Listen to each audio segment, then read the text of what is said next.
Kita di televisi setiap hari melihat orang pinter, diskusi, seminar, panel, salah sehat, macam-macam. Salah satunya tentang gempa bumi.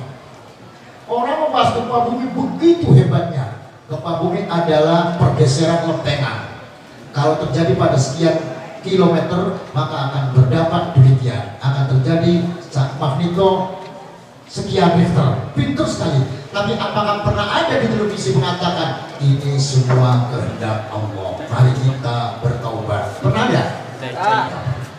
Ilmu ansih, teknologi ansih, ilmu saja, rasio saja tidak pernah menyentuh agama. Atas ilmu dan teknologi ada agama, ada iman, ada Allah. Ketika gempa bumi luar biasa, Indonesia pernah memasang sirine 11 titik dari Banyuwangi sampai Sukabumi. 11 titik, 1 titik 2 miliar lebih biaya sirinenya. Diperkirakan, diproyeksikan nanti sebelum ada tsunami, 20 menit sebelum tsunami, ini sirine sudah berbunyi. Oh, tsunami, minggir. Begitu datang tsunami, sirinenya tidak jalan.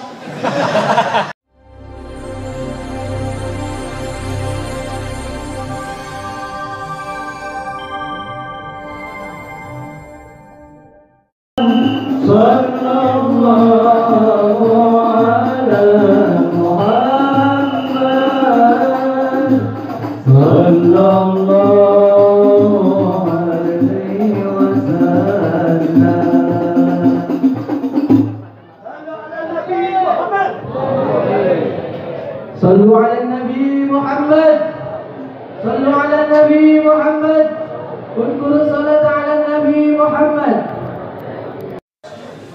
Ahlan wa sahlan, kami aturkan pada Bapak Kiai Haji Mustafa Akil Siraj beserta rombongan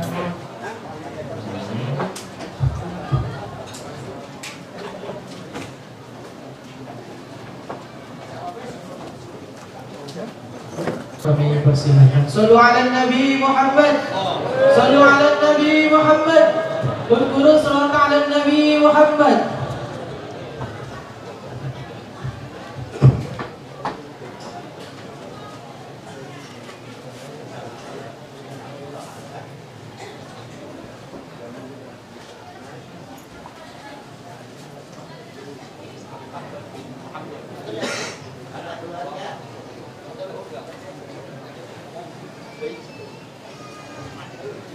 Assalamualaikum warahmatullahi wabarakatuh. Bismillahirrahmanirrahim. Alhamdulillahi rabbil alamin. Alladzi a'azzana wa syarrafana bi'ilmil ulama'i wa karamatis salihin. Wa salatullahi wa salamuhu ala habibihil amin Maulana Fasidna Muhammad sallallahu alaihi wasallam wa alihi wa sahbihi wa jami'il khalaiqi ajma'in. Amma ba'd. Al-muhtaramin habaibna wa masyayikhna wa husnihum Habib Saleh masyarakat jami'ahu ya maliyana wa abna'i wa ahbadi baduriyati Bahyai Abdul Halim wabilallah syukurullah aparat pemerintah setempat, hadir hadirat masyarakat desa Cieli Kecamatan Cidahu Kuningan. Alhamdulillah pagi ini saya bersilaturahmi ke luar Jawa. Sudah itu luar Jawa kan? Terus terang saya mohon maaf tidak bisa berbahasa Sunda, nggak tahu nantinya bagaimana. Cuma ini acara sangat penting bahwa tadi disampaikan oleh Jainuddin ayah beliau dulu pesantren di Kempeng. Saya ini dari Kempeng. Ini Allah yang menyambutkan. Pernah saya ngaji di Purbalingga, di rumahnya pondok pesantren Kiai Maskur. Ternyata Kiai Maskur itu ngaji ngajinya sama Kiai Idris Kamali, menantu dia Asy'ari. Kiai Idris Kamali itu kakak misalnya ibu saya. Bapaknya Kiai Maskur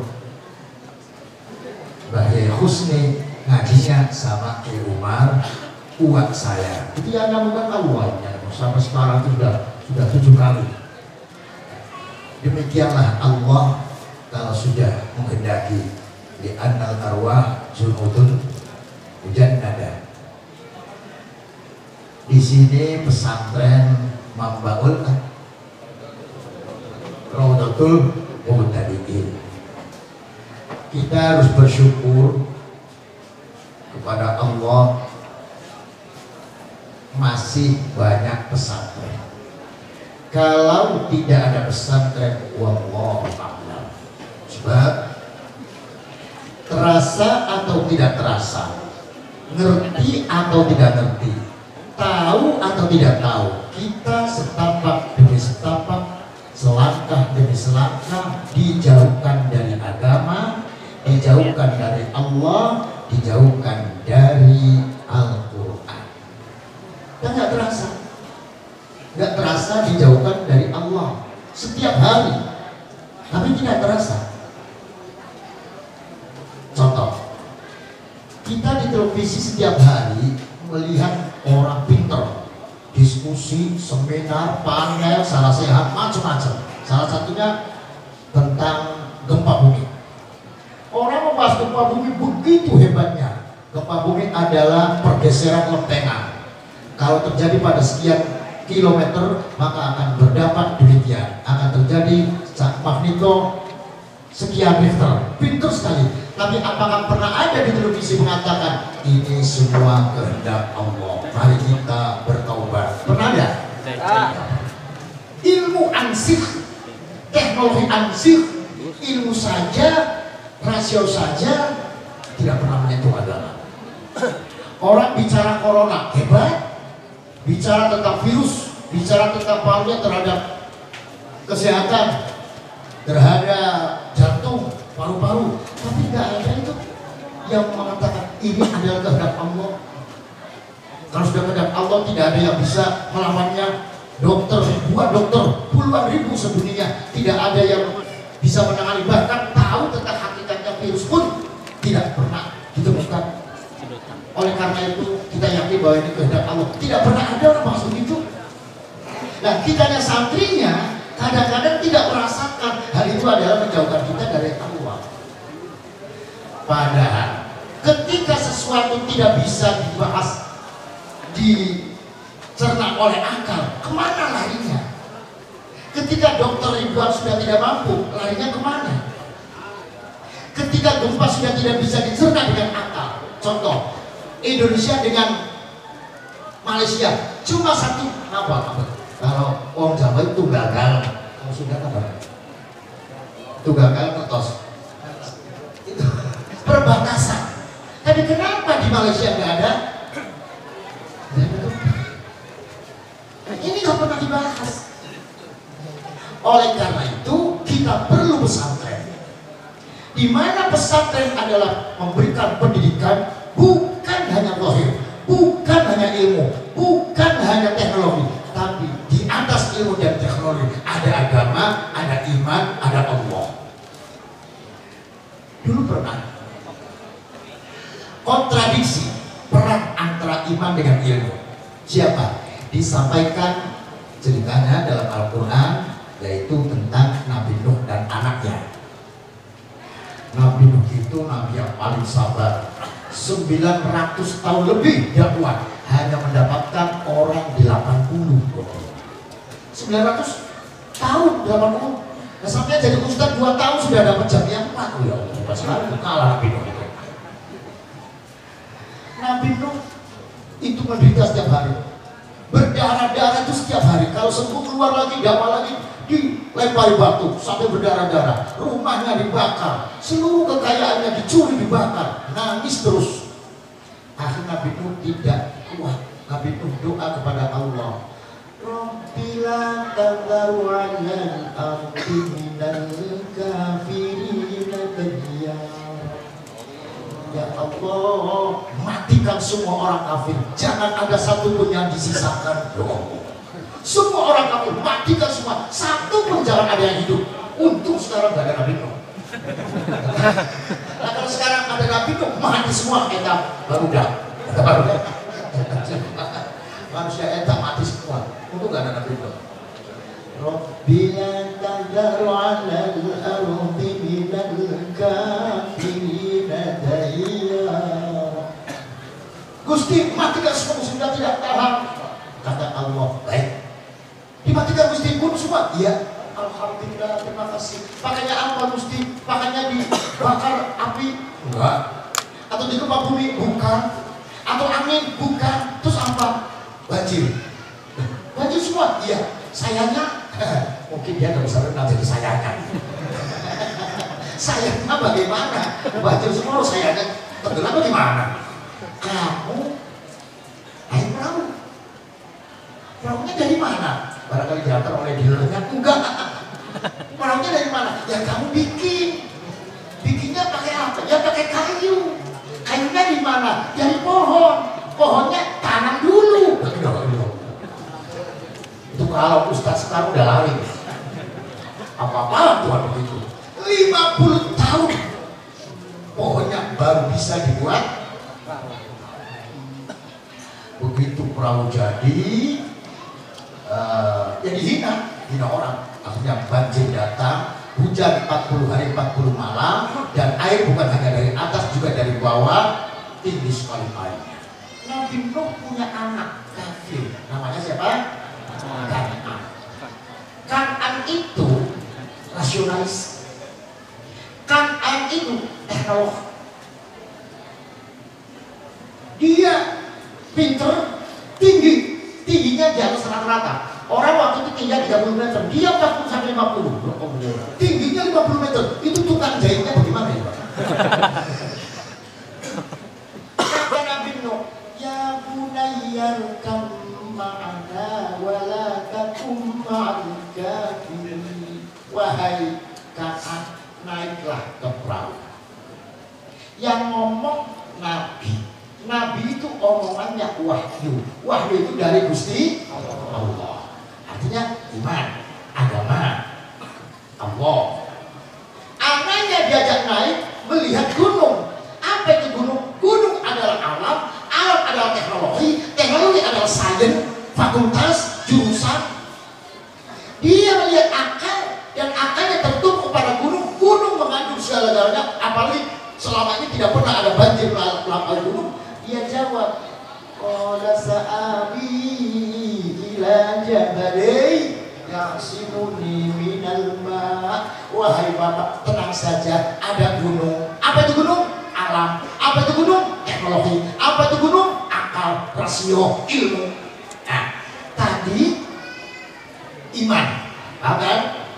Irkam ma'ana. Iman. Dijawab dengan ilmu. Apa kata Nabi Nuh? Qala la simal yaum. Tidak ada yang bisa menyelamatkan hari ini wahai anakku. Ini putusan Allah. Tidak ada yang bisa menyelamatkan hari ini. Semuanya akan dijawab demikian. Yang namanya ilmu tidak tunduk. Hai, siapa sarjana yang tunduk kepada kiai? Ilmu apa yang tunduk kepada ulama? Teknologi mana yang patuh kepada kiai? Ini digambarkan oleh Quran. Tenang Bapak, ada teknologi, ada gunung yang akan menyelamatkan, ada ilmu yang akan menyelamatkan, ada rasio, ada cara, ada itu, ada ini, melawan ini. Ternyata yang menang siapa? Nabi Nuh. Nabi Nuh menang. Semua yang tenggelam. Ini satu pelajaran. Ketika berperang antara rasio dan iman, antara ilmu dan agama, maka harus yakin agama yang menang. Silakan bicara virus, silakan bicara jantung, silakan bicara paru-paru, silakan bicara corona. Yang menang siapa? Agama. Kenapa buktinya? Berapa ribu dokter yang mati, berapa ribu TNI dan Polri yang mati, berapa ribu, bahkan lebih dari 1 juta seluruh dunia yang mati. Kalau asimal, ya tidak ada yang bisa mengalahkan takdir Allah. Ketika gempa bumi, luar biasa. Indonesia pernah memasang sirine 11 titik dari Banyuwangi sampai Sukabumi. 11 titik, 1 titik 2 miliar lebih biaya sirinenya. Diperkirakan, diproyeksikan nanti sebelum ada tsunami, 20 menit sebelum tsunami, ini sirine sudah berbunyi. Oh, tsunami, minggir. Begitu datang tsunami, sirinenya tidak jalan. Oh lala, Asimal. Gak jalan, gak bunyi. Ayo silakan tengok. Ya Allah. Oleh karena itu, mari kita ambil pelajaran. Satu, ketika sahabat Umar tawaf di belakang Nabi, jadi Nabi di depan Sayyidina Muhammad Sallallahu Alaihi Wasallam, sahabat Umar di belakang tawaf. Ketika sampai Hajar Aswad, Nabi mencium Hajar Aswad. Nabi mencium, artinya Nabi melakukan sesuatu. Kelakuan Nabi adalah syariat. Kelakuan Nabi adalah iman, kan? Ya. Sahabat Umar di belakang Nabi mengawasi Nabi mencium Hajar Aswad, diterima dengan akal. Kata sahabat Umar, batu kok dicium? Nah, karena akan melihatnya batu kok dicium. Apakah kalau mencium batu panjang umur? Kalau tidak mencium cepat mati? Kalau mencium Hajar Aswad nanti sembuh, kaya? Kalau tidak mencium larat, sakit? Tidak. Sakit, sehat, waras, sembuh, rezeki, larat, hidup, mati. Allah. Batu itu apa? Ini apa namanya? Akal. Jadi perilaku Nabi adalah keimanan. Kelakuan Nabi adalah syariat. Diterima dengan akal. Maka tidak akan diterima. Tidak akan menerima. Setelah menolak kelakuan Nabi dengan akalnya, ada sautul hati, suara malaikat. Ya Umar, atu'minu billah, kamu iman tidak kepada Allah? Iman. Nah, kalau tadi kan tidak iman, ini iman. Amantu billah, asyhadu an la ilaha illallah wa asyhadu anna Muhammadar Rasulullah. Wa kaifa tu'minu billah? Caranya kamu iman bagaimana? Ini yang bisa jawab. Caranya, ya, antum sekalian kalau ditanya caranya iman bagaimana? Apa cukup dengan sholat? Apa cukup dengan wiridan? Apa cukup dengan sholawatan sambil muter-muter sorban? Ayo, caranya kamu iman bagaimana? Diam sholat iman. Lantas sautul hati tadi menjawab, nih caranya iman. Dengar Umar. Qul in kuntum tuhibbunallaha fattabi'uni. Apabila kamu iman kepada Allah, iman mahabbah, syaratnya cuma satu, ittabi'uni, ikut nurut kepada saya Nabi Muhammad tanpa berpikir rasional atau irrasional, sesuai dengan akal atau tidak. Kan? Wahai Nabi Muhammad mencium Hajar Aswad, kata Umar, kok batu dicium? Gak ada artinya batu. Tidak akan bisa berbuat apa-apa. Kata suatu hati, dijawab, kamu tidak iman. Bagaimana cara kamu iman? Diam. Atas suatu hati tadi memberikan jawaban. Qul in kuntum tuhibbunallaha fattabi'uni. Apabila kamu iman pada Allah, maka syaratnya satu, ikuti Nabi Muhammad. Cocok atau tidak? Cocok. Jawab, cocok atau tidak? Cocok. Kamu ikuti. Disinilah peperangan antara iman dan akal. Apa yang dilakukan? Karena sahabat Umar iman, maka sahabat Umar mendekati Hajar Aswad. Tapi hebatnya sahabat Umar tidak langsung mencium Hajar Aswad, batunya diomongi dulu. Hebatnya sahabat Umar. Bagaimana kata sahabat Umar? Ya Hajar, wallahi innaka hajarun la tanfa wa la tadur. Wahai batu, demi Allah kamu batu. Padahal tidak, demi Allah juga wahai batu, demi Allah kamu batu. Tidak ada manfaatnya, tidak ada madarat bahayanya. Walaula anni ra'aitu Rasulullah yuqabbilu ma qabatu. Kalau saja saya tidak melihat langsung Nabi Muhammad mencium kamu, tidak mungkin aku mencium kamu. Kalau saja saya Saya tidak melihat langsung Nabi Muhammad mencium kamu, saya tidak akan mencium kamu. Cuma karena saya melihat langsung Nabi Muhammad mencium kamu, sedangkan syaratnya iman kepada Allah ikuti Nabi Muhammad, maka saya akan mencium kamu. Paham kan? Akhirnya sahabat Umar mencium Hajar Aswad. Mari kita jawab. Sahabat Umar mencium Hajar Aswad, apakah karena cocok dengan akal? Apakah semata-mata ikut Nabi? Nah, padahal tidak cocok dengan inilah sekarang. Yang namanya agama tidak cocok dengan akal. Yang namanya agama tidak cocok dengan teknologi. Memperkuat iya, tapi untuk dicocokkan nggak bisa.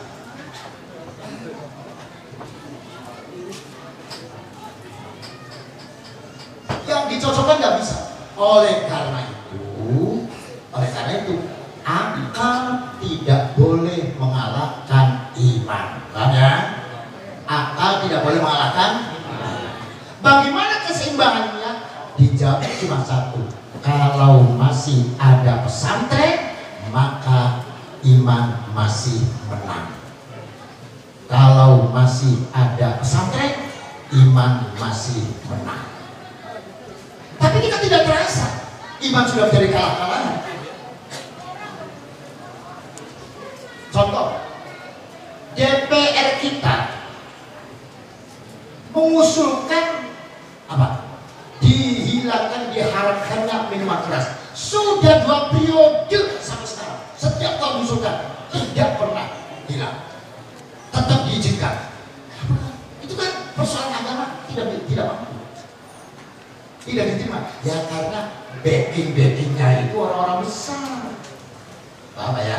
Oleh karena itu kita bersyukur masih ada pesantren. Di sini pesantren apa? Mamlakul Raudatul Muta'alimin. Kita mohon kepada Allah ya'khudha hadzal ma'had, semoga Allah menjaga ma'had ini wa ja'ala hadzal ma'had ma'wan li ibadillahi shalihin. Semoga pondok ini tambah maju, tambah manfaat, tambah banyak santrinya. Amin ya rabbal alamin. Para bapak yang saya hormati, pondok pesantren didirikan oleh para wali, bukan hanya para ulama, tapi para wali, dan isinya adalah menciptakan orang-orang soleh. Pondok itu menciptakan orang-orang soleh. Orang soleh baca Al-Quran, istiqomah. Di pesantren ngaji Al-Quran. Orang soleh sholatnya berjamaah. Di pesantren juga berjamaah. Orang soleh wiridan. Di pesantren juga. Makanya kalau dicari yang sholatnya santri. Coba contoh, ada kumpulan pengusaha, kumpulan penyanyi, kumpulan pelawak, kumpulan pemain bola, kumpulan santri. Kira-kira yang sholatnya mana? Mesti santrinya. Jadi santri pesannya adalah pencegah, memprogram orang-orang soleh. Orang soleh apa? Bukan hanya pinter saja, tapi begini, kiai dan wali menciptakan pesantren walaupun diinjak-injak, walaupun disingkirkan, walaupun diintimidasi, walaupun selama ini dimarginalkan, Allah mengangkat derajat pesantren. Sekarang ada hari santri. Sekarang ada undang-undang pesantren. Dan lagi digodok dana abadi pesantren. Ini siapa yang mengangkat derajat pesantren? Allah melalui para wali secara formal melalui presiden kita menandatangani hari santri. Kenapa? Karena pesantren itu mengikuti sanad-sanad yang langsung kepada Rasulullah SAW. Maknanya begini, kiai itu ilmu dan amalnya dari as-salafus saleh, ulama-ulama dahulu. As-salafus saleh dari at-tabi'in, tabi'in dari sahabat, sahabat dari Nabi Muhammad SAW, Nabi Muhammad dari Al-Quran, Al-Quran dari Jibril, Jibril dari Allah Subhanahu wa ta'ala. Sambung. Apa ya? Sambung sanadnya. Saking sambungnya, contoh saja contoh. Al-Quran bacanya sedunia sama sama semua. Ini kandel, ini tipis, kan gitu. Ada sakta. Sakta itu berhenti sejenak.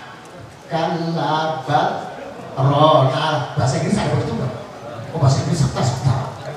Bahasa Inggris ini dibaca kandel nggak ada gitu. Tapi dimanapun di seluruh dunia, di sini berhenti, di sini tebal, di sini tipis, di sini kol-kola, di sini ikhfa, sama semua. Luar itu sangat salah satunya. Nabi Muhammad itu sukses.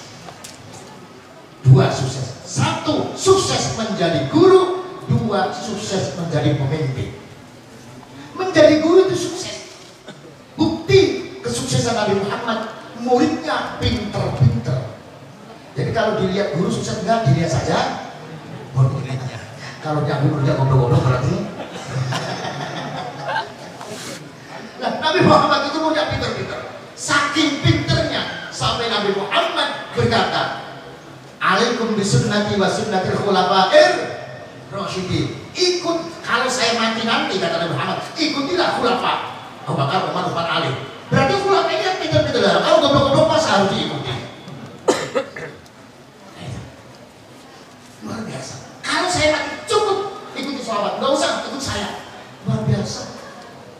Nggak usah ikut Nabi, asal ikut sahabat. Salah satunya Nabi Muhammad tidak terawih, yang pada sahabat Umar tidak terawih. Terawih itu nggak ikut Nabi itu, ikut sahabat Umar.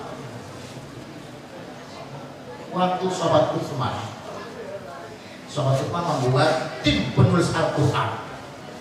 Setelah ditulis, dijadikan satu, menjadi buku. Kan waktu itu Quran itu kan belarakan. Ada yang ditulis di kulit onta, ada itu di batu-batuan, papak korma. Sahabat Utsman pidato, siapa yang punya Quran, semuanya harus dibakar. Membakar Quran nasional. Tapi nggak ada demo. Nggak ada demo. Kenapa? Nggak tahu kenapa. Coba di Indonesia ada makan Quran. Wah. Kenapa di sana demo? Karena ada pilpres. Semua yang punya Quran bakar, pembakar Al-Quran secara nasional. Artinya kata saudara Quran harus rujukannya satu, mushaf Al-Quran. Bapak-bapak, ibu-ibu pulang ke rumah baca Quran. Bismillahirrahmanirrahim. Melihat mushaf itu tidak ikut Nabi, namanya ikut sahabat. Berarti ya, Nabi Muhammad itu pinter, muridnya pinter-pinter. Kenapa Nabi Muhammad sukses jadi guru? Karena salah satunya Nabi itu dengan muridnya sistem dipakai. Itu sistem apa? Sistem ma'iyah. Apa? Ma'iyah, kebersamaan. Muhammadur Rasulullah walladzina ma'ahu. Nabi Muhammad itu 24 jam bersama sahabat, terutama sahabat Al-Sufa. Artinya 24 jam ini Nabi Muhammad perilakunya langsung. Nabi Muhammad imami sahabat, Nabi Muhammad dirikan sahabat, ikut Nabi Muhammad mengajar. Terus perilaku Nabi Muhammad, berdirinya, duduknya, tersenyumnya, ini menjadi pelajaran. Ini yang membuat sukses. Nah, ini ditiru oleh pesantren. Pesantren itu kiainya dengan santrinya 24 jam. Ada enggak kiainya di BTN? Terus santrinya bubar. Kalau sore datang enggak ada. 24 jam. Jadi kiai mengawasi bagaimana cara sholatnya, bagaimana ridanya, bagaimana bacanya. Terus santri juga tahu. Makanya santri itu mesti tahu kiainya. Kiainya ada tidak di rumah, kiainya tidur tidak, ada tamu tidak, kiai motornya berapa, kiai istrinya berapa. Itu tahu itu. Itu sistem maya, belum lagi sistem doa dan lain sebagainya. Ini yang membuat sukses. Salah satu yang diajarkan oleh Allah kepada Nabi adalah luar biasa, dan ini hanya ada di pesantren. Apa? Ya. Akhlakul. Jawab semuanya. Akhlakul. Nggak ada selain pesantren, nggak ada. Coba ya. Nabi Muhammad itu orang terpandai sedunia. Terpandai. Artinya silakan kumpulkan sarjana seluruh dunia, itu dengan Nabi Muhammad satu. Sarjana berapapun kalah sunat oleh Nabi Muhammad seorang. Sallallahu alaihi Muhammad. Kenapa? Sebabnya begini. Saya baru datang sudah ngomong.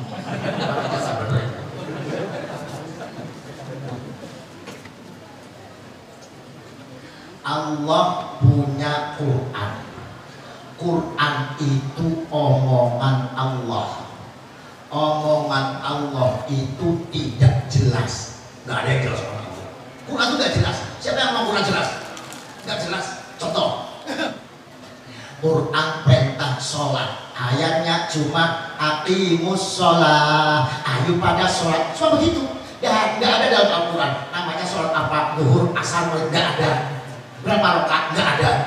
Nggak ada. Jadi orang kalau mau saya akan mengamalkan Quran pasti tidak sholat. Wa atuz zakat, keluarkanlah zakat. Nggak pernah ada dalam Al-Quran zakatnya padi berapa, zakatnya emas berapa. Itu kan tidak jelas. Walillahi 'alan nasi hajjul baiti man istata'a ilaihi sabila. Haji. Cuma begitu saja. Coba wukufnya di mana? Jam berapa? KBIH-nya pakai mana?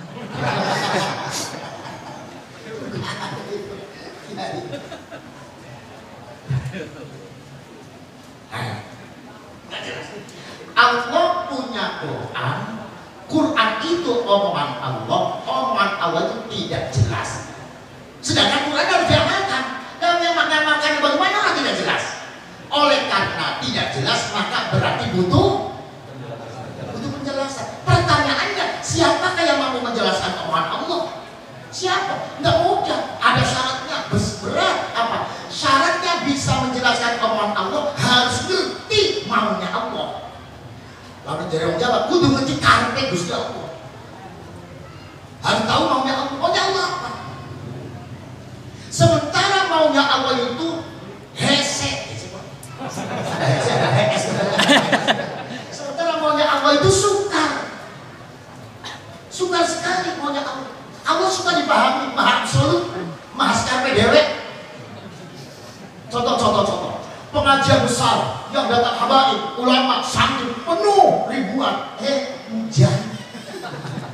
Padahal pengajian isinya zikir, sholawat, sedekah, silaturahmi, baca Quran, kok hujan? Ini Allah tahu nggak ada pengajian? Ngerti nggak ada pengajian? Maunya apa sih hujan? Begitu taklim dangdut, terang nggak hujan nih. Allah maunya apa? Allah maunya apa? Kita malah baca sholat harian 4.444 kali pagi, dagangnya tidak laku. Dia yang pakai celana pendek saja kok laris. Habis jualan kok nggak laku. Ini gimana? Ini maunya Allah apa? Maunya Allah sukar kan? Sukar. Nah, jadi syaratnya bisa menjelaskan omongan Allah harus ngerti maunya Allah. Allah perintah Nabi Muhammad menjelaskan Al-Quran. Berarti Nabi Muhammad tahu tentang maunya Allah. Orang bisa menjelaskan Al-Quran harus ngerti maunya Allah. Allah perintah Nabi Muhammad menjelaskan Al-Quran. Berarti Nabi Muhammad ngerti litubayyana linnasi ma nuzzila ilaihim. Muhammad, jelaskanlah Al-Quran kepada manusia, jelaskanlah omongan Allah. Berarti Nabi Muhammad ngerti maunya Allah. Silahkan sarjana berapa ratus ribu sedunia kumpulkan, ada tidak satu saja yang ngerti maunya Allah? Ada tidak? Tidak ada yang ngerti maunya Nabi Muhammad. Satu ngerti maunya. Dari alaman nasi. Oleh karena itu Nabi Muhammad paling pinternya manusia seluruh dunia. Karena apa? Karena ngerti maunya. Karena ngerti maunya Allah.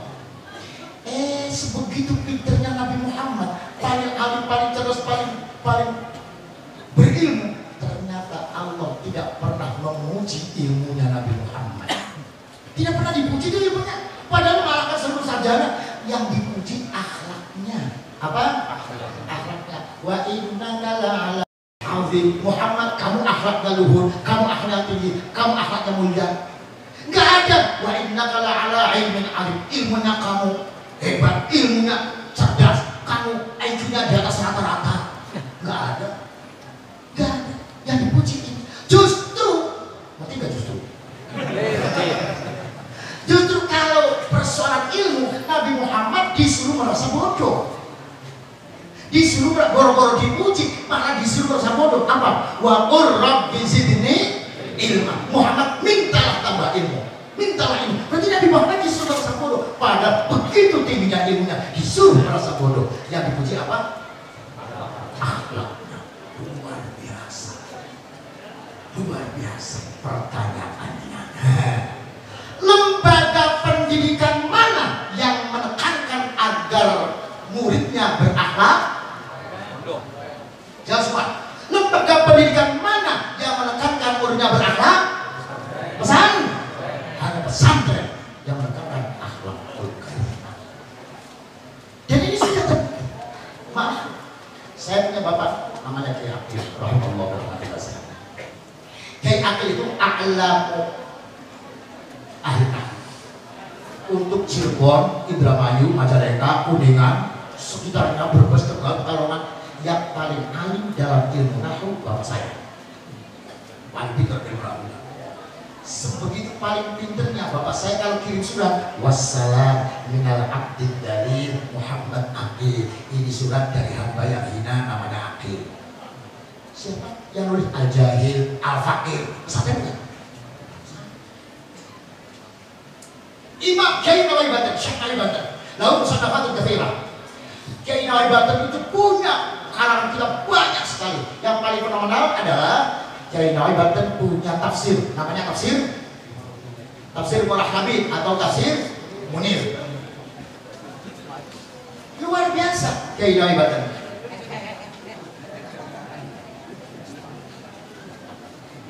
Kiai Nawawi Banten itu domisilinya di Mekah. Rahimahullah. Wah, domisili di Mekah. Dulu kiai itu di Mekah semua. Itu alim.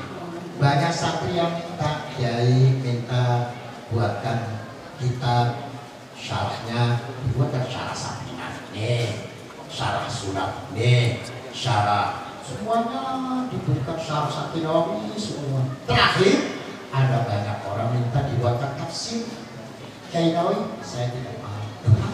Berat orang dibuat tafsir tidak sembarang orang. Harus ngerti bahasa Arab, harus ngerti lughat Arab, harus ngerti sastra Arab, harus ngerti nahwu, shoroh, bade, balaghah, bayan, mantiq, arud, harus ngerti semua. Harus ngerti fikih, usul fikih, ilmu tafsir, ulumul hadis. Harus ngerti semua. Saya tidak mampu. Nah, datanglah di rombongan lagi, Pak Kiai, saya minta dibuatkan tafsir. Tidak bisa, saya tidak sanggup. Sampai banyak orang. Dan begini saja Pak Kiai, tidak usah kajian khusus tafsir untuk orang Jawa saja. Khusus tafsir orang Jawa dia gampang-gampang. Ya udah, tafsir. Biasanya begini, kalau sudah nulis kitab, diberikan pada saat ini kitabnya, itu santrinya punya kenalan dari Mesir, dibawa oleh teman Mesirnya, dicetak di Mesir, itu disebarkan. Dicetak di Mesir, disebarkan. Terakhir, tafsir. Tafsir dibawa oleh santrinya, diberikan kepada temannya dari Mesir, dibawa ke Mesir, dicetak. Jadi, dibawakan kepada Kiai Nawawi Banten di Mekah. Ada kan yang dipajang di toko-toko Mesir. Ada tafsir dipajang di depan percetakannya. Ada anak muda pintar, diambil. Nah ada. Apa ini? Tafsir Al-Quran. Siapa pengarangnya?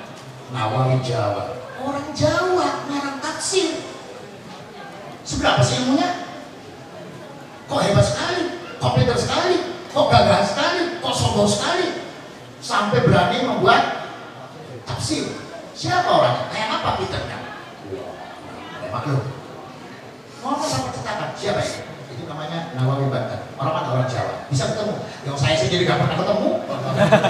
Nah, itu bisa cetak sendiri. Itu santrinya ke sini. Baik, saya titip surat. Kalau ada santri ke sini, titip surat. Surat. Mas Anas tadi bawa isinya. Wahai Kiai Nawawi Banten, saya sudah melihat tafsir Anda. Anda orang Jawa, kok berani-berani mau tafsir? Silakan datang ke Mesir.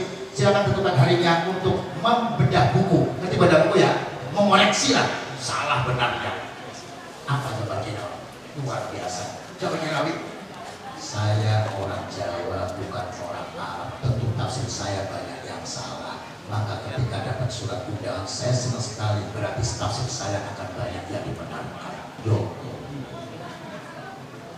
luar biasa tawadhunya.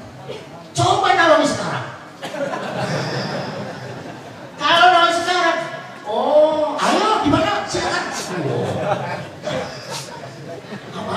Di lapangan, di gor mana?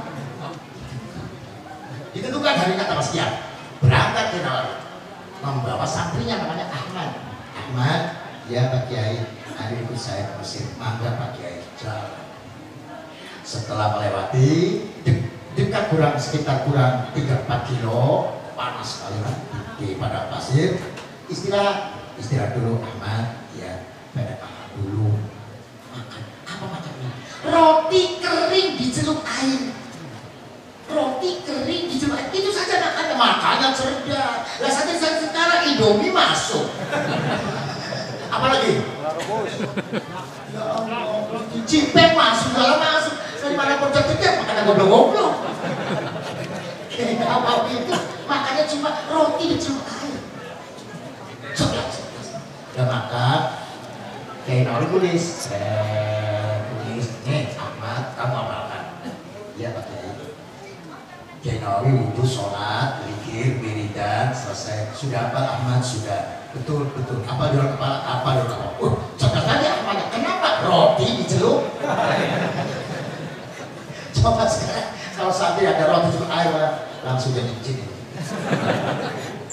Dan Ahmad, saya mau tanya, saya ini siapa? Kamu siapa? Panjenengan anjen guru saya murid sampean. Murid terhadap guru, murid kamu harus taat dan bakti. Benar. Kamu bakti pada saya, bakti. Taat pada saya, taat. Disuruh apa saja, taat. Sekarang taat. Besok taat. Nanti 2024 taat. Awas ini Pak Kiai.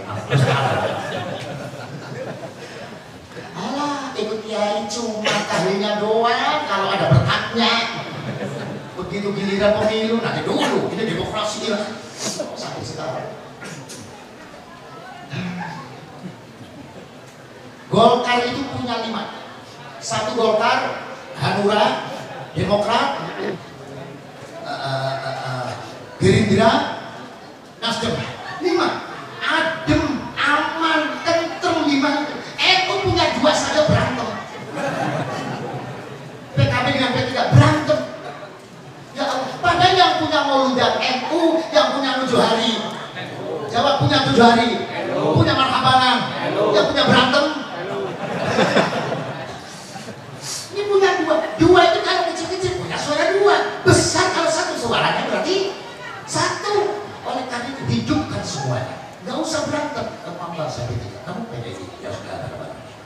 Kamu anaknya 4, yang 2 ketiga, yang 2 PKB. Istrinya berapa 2. Nah, ini. Selesai. Itu kita besarkan supaya kita bisa amal nahi munkar. Jadi jangan berantem. Nah kalau partai itu kan menyenangkan yang punya. Di Golkar menyenangkan Pak Harto, di PDI menyenangkan Megawati, di PKB menyenangkan ayo siapa ya? Menyenangkan siapa? Menyenangkan Gus Dur dan dipecat. Nah itu. Dan kamu ikut saya, iya Pak Kiai.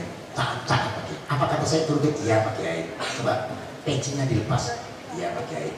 Pakai peci saya. Loh, masa saya pakai peci Kiai? Loh, katanya taat. Bajunya lepas.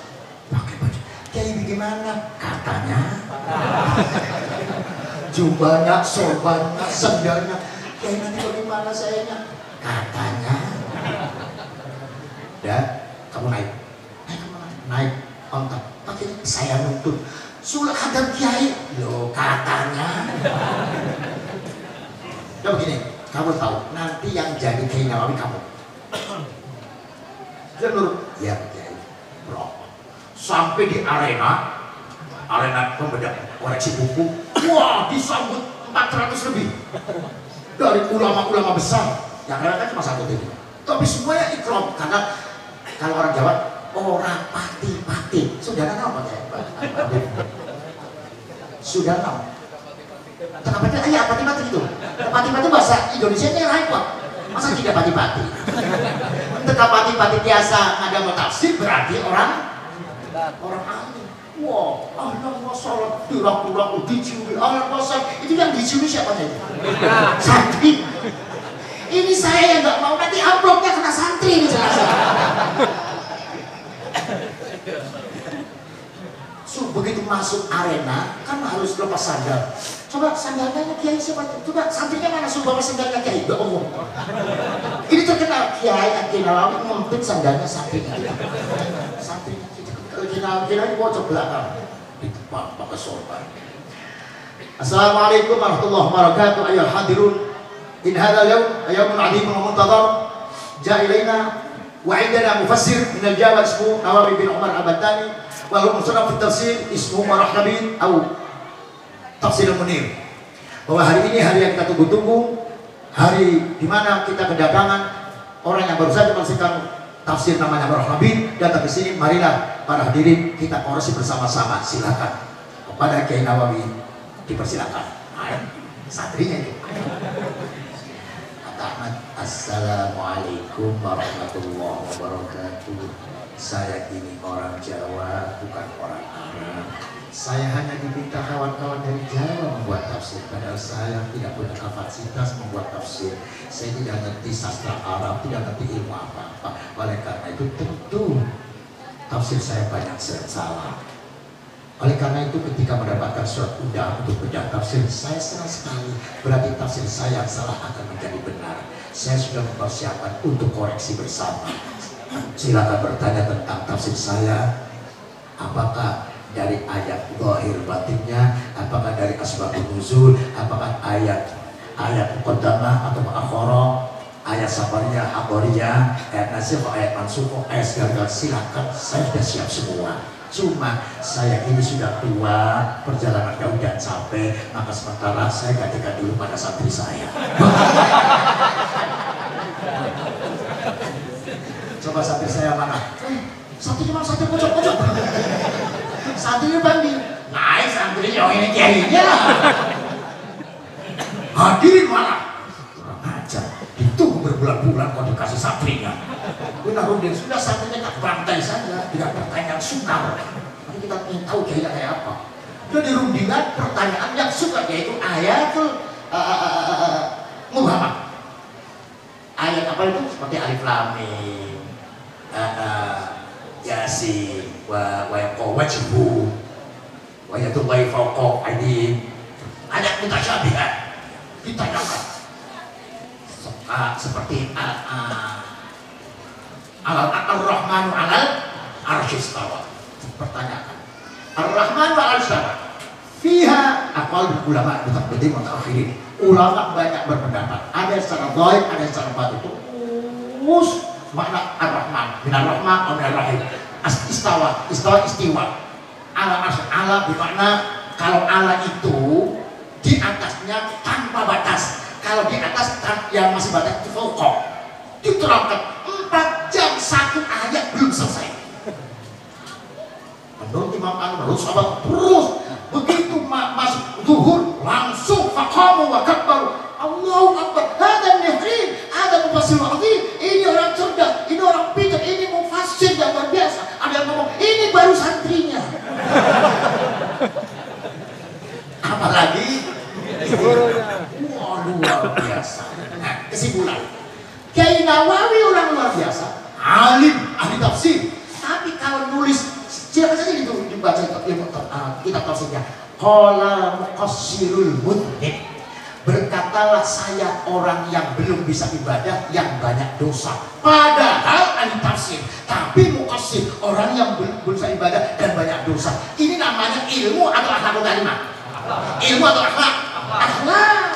Kiai kalau nulis al-faqih akhlak, al-jaid akhlak, itu pendidikan Nabi. Tetangga saya baru saja jadi sarjana kemarin sore ditulis SPDI. Ilmu atau akhlak? Jawab, ilmu atau akhlak? Ilmu. SK MM murah meriah. Itu ilmu. Jadi Indonesia ini masih sangat menghargai ilmu, tidak menghargai akhlak. Hah? Oleh karena itu ilmu pinter korupsi angger, kan gitu. Jadi nggak heran. Tidak menghargai akhlak, menghargai ilmu. Nah, di sini persoalannya. Selama tidak ada pesantren, maka akhlak bubar untuk kita. Alhamdulillah masih ada pesantren, kita masih tawasul dengan Nabi, sholawatan dengan Nabi, tawasul dengan para ulama, luar biasa dengan para ulia, para habaib. Lalu habaib takut jahilin, lalu maafkan amilin. Islamuna wa imanuna min habaib min hadramaut. Ya Allah, ya Rabbi, para ibu, ilmu dari Nabi Muhammad, pendidikan akhlak luar biasa. Coba akhlaknya Nabi Muhammad dan keagungan Nabi Muhammad Sallallahu Alaihi Wasallam. Awas ya. Allah perintah sholawat. Ya ayyuhalladzina amanu shollu. Wahai orang mukmin, sholawatilah Nabi Muhammad. Sallu alaihi wa sallimu taslima. Sholawatilah Nabi Muhammad. Allah perintah kita untuk bacanya apa? Bacanya apa? Ya benar tadi benar. Bacanya apa? Sholawatilah Nabi Muhammad. Baca. Maknanya apa Allah? Allahumma sholli. Wahai Allah, sholawatilah Nabi Muhammad. Loh, gimana? Allah perintah, hai orang manusia kita, hai orang ciri, sholawatilah Nabi Muhammad. Orang cirinya bacanya Allahumma, wahai Allah, sholawatilah Nabi Muhammad. Yang nyolawati siapa? Ayo, orang dikongkong maning, orang diperintah lagi. Paham nggak? Wahai orang, sholawatilah Nabi Muhammad. Saya diperintah nyolawati Nabi Muhammad. Mestinya sholawat ala Muhammad. Mestinya, loh, saya baca itu Allahumma, wahai Allah, sholawatilah. Loh, kok saya? Kata Allah, kamu saya perintah. Artinya apa? Artinya orang tidak bisa sampai kepada Muhammad kecuali melalui Allah Subhanahu Wa Taala. Sholawat ala Sayyidina Muhammad. Orang tidak akan sampai kepada Nabi Muhammad kecuali dengan Allah. Demikian pula orang tidak bisa sampai kepada Allah kecuali melalui kajian Nabi. Bapak kalau bertamu pada saya, tok, apa bacanya? Assalamualaikum, Ki Mustafa. Assalamualaikum. Kenapa kum? Kamu siapa? Mustafa. Kenapa? Karena ini rumah Mustafa. Kamu gitu. Nah, tapi ketika Bapak bertamu kepada Allah, salamnya bukan kepada Allah, kepada Nabi Muhammad. Assalamualaikum ayuhan nabiyyu. Sallu ala sayyidina Muhammad. Kenapa tidak assalamualaikum ya Allah? Toh tuan rumahnya Allah. Mestinya assalamualaikum ya Allah. Orang tuan rumahnya Allah. Kenapa assalamualaikum ayuhan? Artinya Anda tidak bisa sampai pada Allah tanpa melalui kajian Nabi. Anda tidak bisa sampai pada Nabi tanpa melalui Allah. Banyak. Semuanya jangan kita. Nabi pun harus melalui kajian Nabi. Wal kullu bidawatihi tasala billahi wa hazabil madada. Ada yang apa enggak? Coba baru-barunya Allahu Allahu Allahu Allah Allahu Allah la ilaha illallah Allah Allahu Allahu Allah Allahu Allah la ilaha illallah mamadani khairil khalqi yadan ahadun illa wa bihi sa'ida walidaka madatu ilaihi yadi wa bidzalika kuntu minas su'ada Allahu Allahu Allahu Allah Allahu Allah la ilaha illallah Allah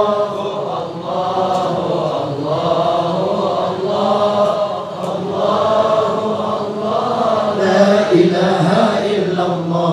Orang yang gandulan memegang Nabi, dia mengatakan sa'ida illa ahadun illa wa bihi sa'ida.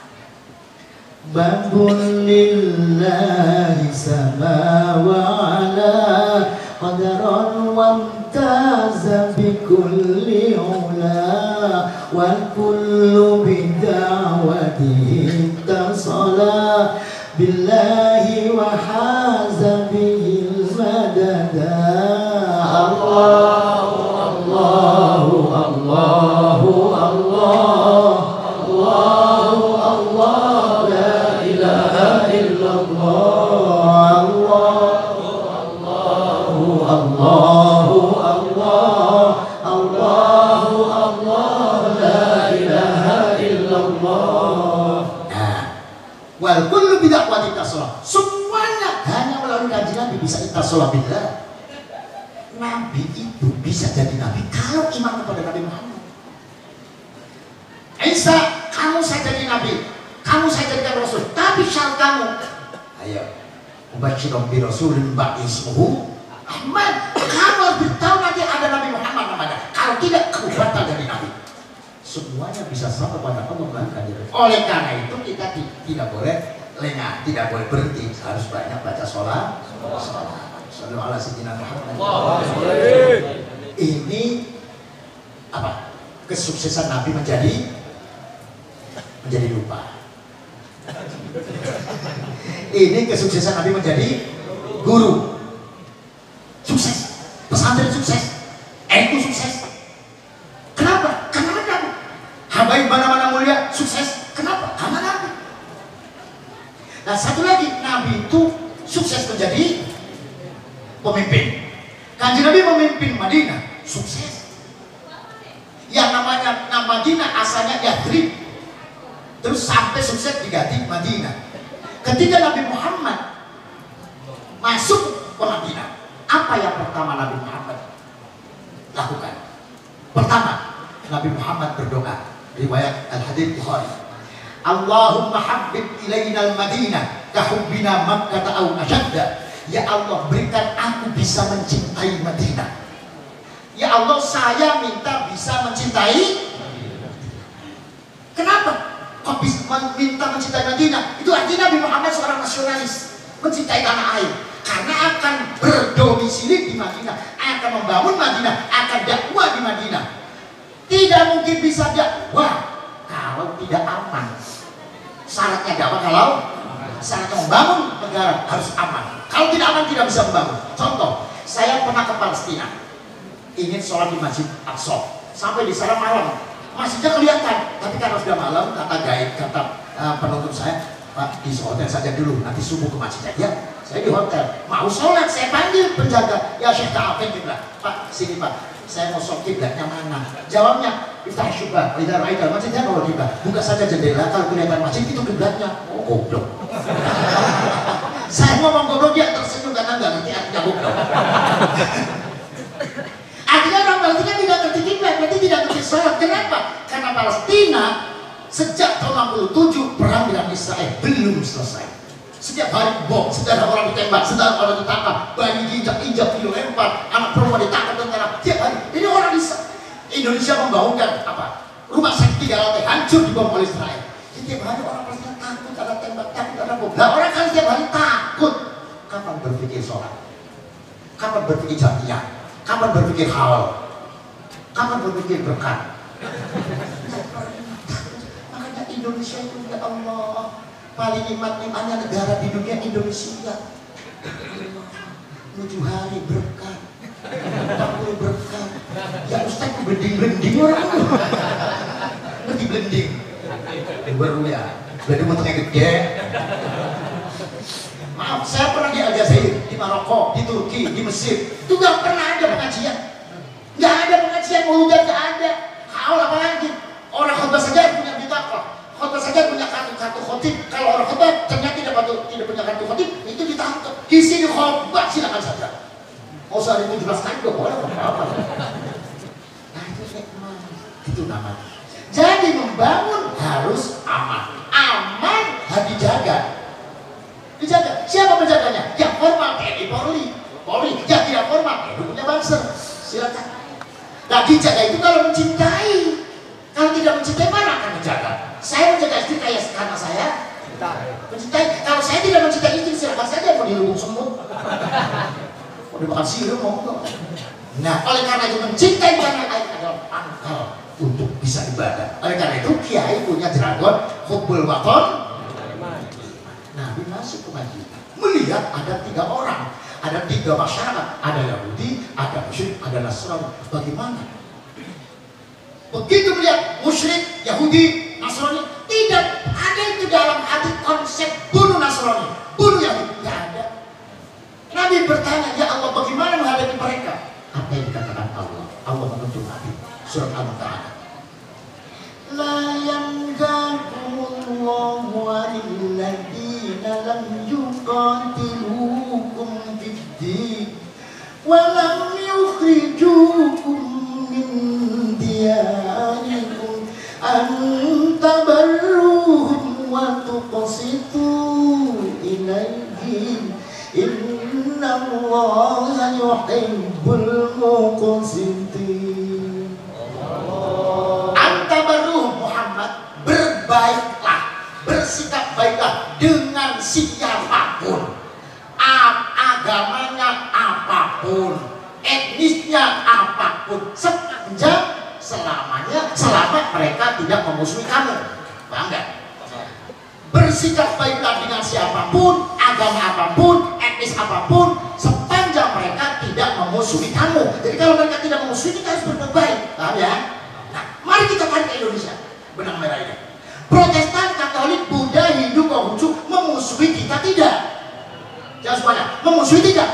Karena mereka tidak memusuhi kita, maka kita harus berbuat itu kita. La yanjakumullahu walilladzina lam yuqatilukum fid-din. Jadi siapapun kita harus berbuat baik sepanjang mereka tidak memusuhi kita. Nah, oleh karena itu diterapkanlah keamanan bangsa dengan tidak bermusuhan. Di sini Kiai membuat NU lambangnya apa? Jagat. Waktu itu Kiai membuat NU belum ada gambarnya. Diundanglah Kiai Ridwan dari Surabaya. Pak Kiai membuat gambar NU ya.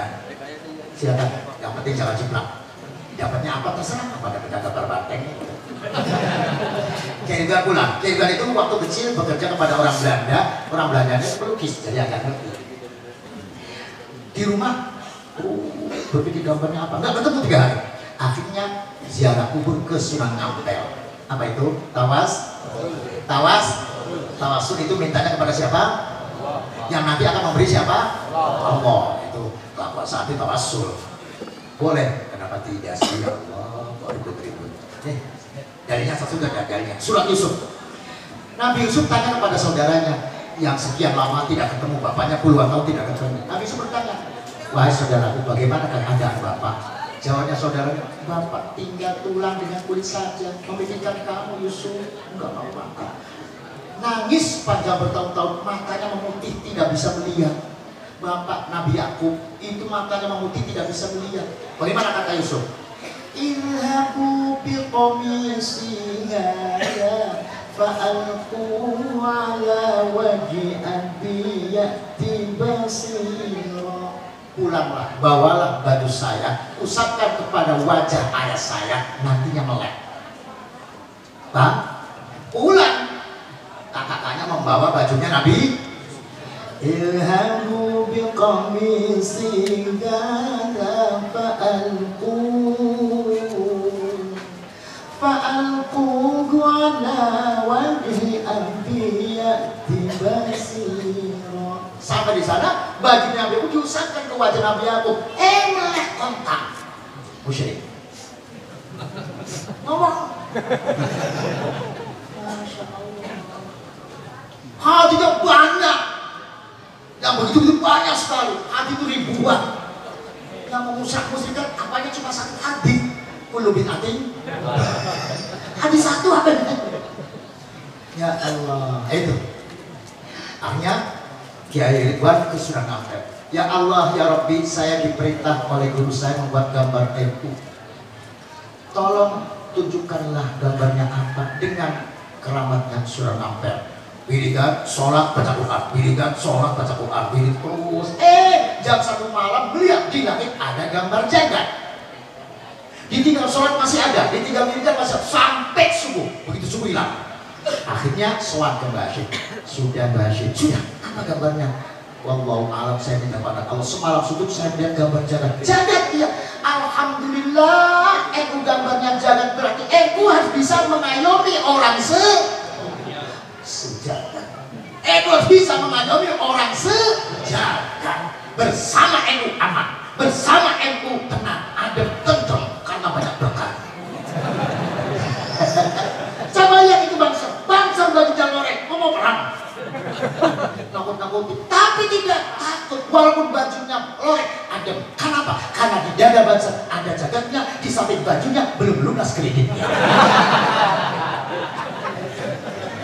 Nah, inilah Nabi Muhammad selalu dengan sistem ma'iyah terhadap santrinya. Nabi Muhammad di dalam negara menciptakan kebersamaan, menciptakan persatuan demi pembangunan. Pembangunan itu perintah Allah. Wa anja'akum minal ardi wastakmarakum fiha. Allah memerintahkan istiqmar, membangun bumi. Bumi itu apa? Negara. Jadi membangun negara perintah Allah, melaksanakan perintah Allah adalah ibadah pembangunan syarat mutlak adalah aman harus dijaga mencintai, maka hubul waton.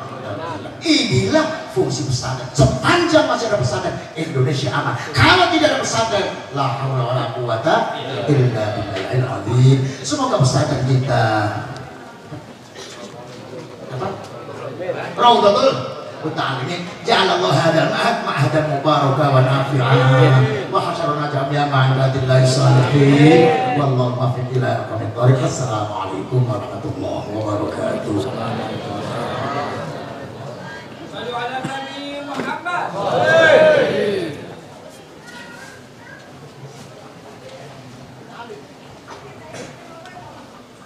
Syukuran kecilan kami sampaikan kepada beliau Robo Kiai kepada Syirot. Yang selanjutnya Mu'il Hasanah sekaligus penutup dan doa, dan insyaallah